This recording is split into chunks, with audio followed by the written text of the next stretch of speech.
Good morning, friends. Welcome to another edition of the Beyond Report. It's your friendly neighborhood PhD, Dr. Judd Burton, bringing you your weekly report on everything Burton Beyond and the Institute of Biblical Anthropology. And again, if you like the content, click a like, subscribe, and share.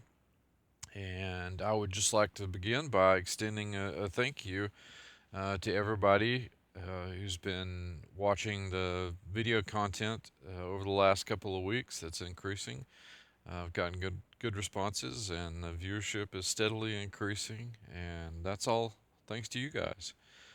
So keep tuning in, and I'll keep putting out more content based on my own research and insight. Now, on the topic of the Institute, I'm continuing to offer coursework in the biblical world. I have a biblical anthropology apprenticeship that you can go through and receive a certification. In fact, I picked up some new students this past week. The class sessions generally begin at the first of every month, and we're about to start the October session here this next month, and you would be most welcome if you want to learn about the biblical world, and which is so important for reading the Bible in context, understanding the intent, and of course in daily application. It's very important as well. So you would be very welcome if you opted to take those classes. I also have a number of books that I'm still working on, which should be um, coming out progressively over the next weeks and months ahead. Generally, every week I offer a book sale, and this week is no exception. I'll put a link in the description for details about that. And I'm featuring a book of mine called Paneas, Religion in the Ancient City of Pan, which is sort of done in conjunction with a couple of videos that I've made so far on a number of the programs that I offer on the channel. One being an analysis of Clash of the Titans and the lands of the Bible, and another uh, dealing more directly with the mythology and historiography of the study of Pan, rather, about his potential Eastern origins. So if you want more insights into those, I would recommend this book that I wrote a couple of years ago, which is kind of a distillation of my dissertation research on Bonnius, Caesarea Philippi. Um, I've really enjoyed making more of these videos, uh, and I'm glad to see that the response is largely positive. You always leave comments. I appreciate all of the encouragement everybody's been given. Um, should have some more program episodes like Quick Classics, and I just launched the new Dune and Beyond analysis program in anticipation for the new Dune movie release, of course, based on Frank Herbert's classic science fiction novel. And this week I'll be taking a look at House Atreides and doing a bit of analysis there through the lens of history and anthropology. So that's going to be a lot of fun. That should be out tomorrow, actually. Um,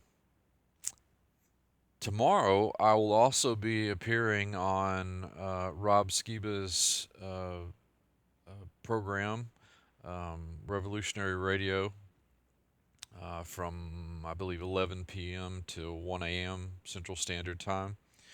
And we'll be talking about some of the work that I've been doing lately. And I think a touchstone of that program will be this comparison, this analysis that I did recently on Clash of the Titans and the lands of the Bible. But we'll be talking about a number of things. If you want to tune in, I'd appreciate that. Now on to some more standard news pieces. Last week, I well, I didn't break the story, but I passed the story along about this cache of Phoenician figurines that had been filed away and cataloged in a museum, but not much research had been done on them. And in recent years, more research had been done on this particular collection of Phoenician and Carthaginian figurines. And there are some interesting insights that have come out about it. Um, One of those that I didn't really go into any great detail, that I thought would probably be a good idea to revisit, uh, was the nature and the sort of sacred trajectory in terms of the offerings of these figurines, and they were probably votive largely in nature. Um, the prevailing hypothesis now, I should say that one of the prevailing hypotheses is that rather disturbingly, these figures, these little figurines, were offered uh, as proxies or substitutions uh, for their children, or more specifically, as substitutions for child sacrifice. That, of course, we know the Phoenicians and the Canaanites and a great number of the societies in the ancient Levant did practice child sacrifice. We know that not only from archaeology finds such as this, but we also know that from the many references to that in the Old Testament. Um, but the the goddess in question here that these are being offered to was probably Tanit, who was the mother goddess of the Phoenician Canaanite pantheon, and she's basically the equivalent of the Canaanite Astarte. And if you're a student of the Bible, then you're familiar with that name. Um, she's also referred to in the Old Testament as the Queen of Heaven. There are a couple of references to her cult in Jeremiah chapter 7 and Jeremiah chapter 44, I believe, which you can go look up for yourself, where she's mentioned as the Queen of Heaven. But of course, the name Astarte shows up a number of times. Other aliases would include Inanna and Ishtar in Mesopotamian mythology. And, the child sacrifice is a disturbing uh, topic to consider historically and culturally, but also, morally. As a footnote to this, you know, our own society still practices this, albeit on a secular altar. And I won't go into any more detail in it. I probably don't need to say much more than that for you to understand the intent. Um, but this is not only a valuable historical find, but it's also kind of a grim, jarring, awakening look into that world of the Phoenicians and the connected world, of course, of the Old Testament. Um, the other bit of news that I wanted to kind of share today, it probably better contextualized as a kind of commentary, um, and it has to do with a lot of research, or the product of research that I see very often online on various social media platforms, that's being passed off as very authoritative. And please, don't get me wrong. Good researchers come in you know, all shapes and forms. Um, you know, some of us have alphabet soup after our name, and we've gone through the academic process of actually training. Others, through their own efforts, have developed responsible scholarly habits. And one of those habits is scholarly honesty. That is accounting for your sources, whatever argument you happen to be making. is accounting not only for all kinds of sources, your secondary sources and your primary sources. And one of the problems that I see uh, in this world of sort of fringe Christian research, whatever appellation you want to throw on it, dealing with the Watchers and the Giants and demonology and ancient paganism and the supernatural reality of our existence, as viewed through the lens of the Bible. One of the things that I run into is um, stuff that's passed off as authoritative, and this is not so much. I'm certainly not bashing these individuals for their interest, but one of the things we have to remember is that interest does not equate to authority. It takes years of discipline and and practice in the actual doing of scholarship. In this case, it's usually historical or cultural in nature.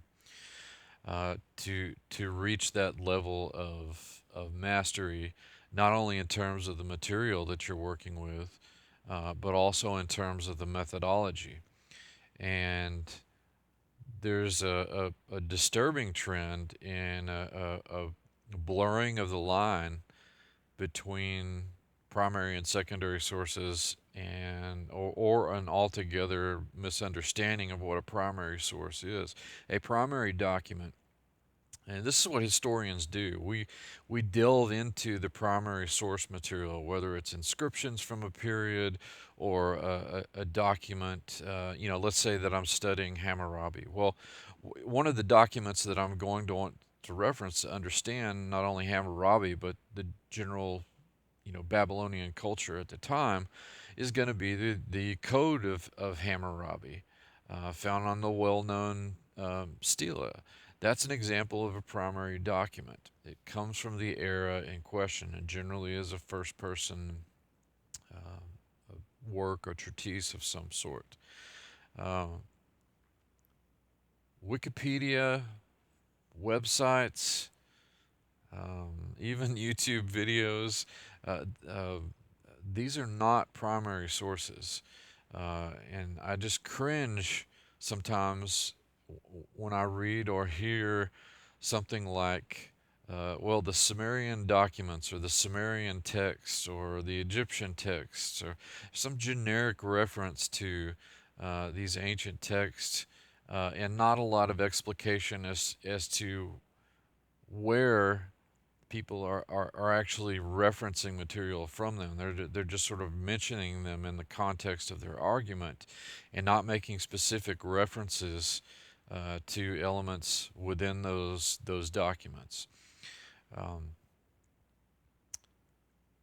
and it amazes me that with a little bit of flash and bang and video editing, uh, people get pulled into uh, this material, these presentations as being authoritative, and they may be, and some of them are really good, but others are questionable because they don't distinguish between primary source documents and secondary source documents, and the usage of either one of those, particularly primary documents. And so um, I've been prompted to do a couple of episodes on my Quick Classics uh, show on historiography to explicate exactly what I'm talking about.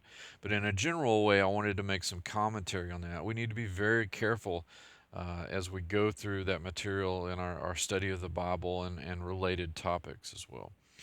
Okay, folks, thanks for tuning in again. And again, if you like the content, click a like, subscribe, and share. And I'll see you soon. Godspeed.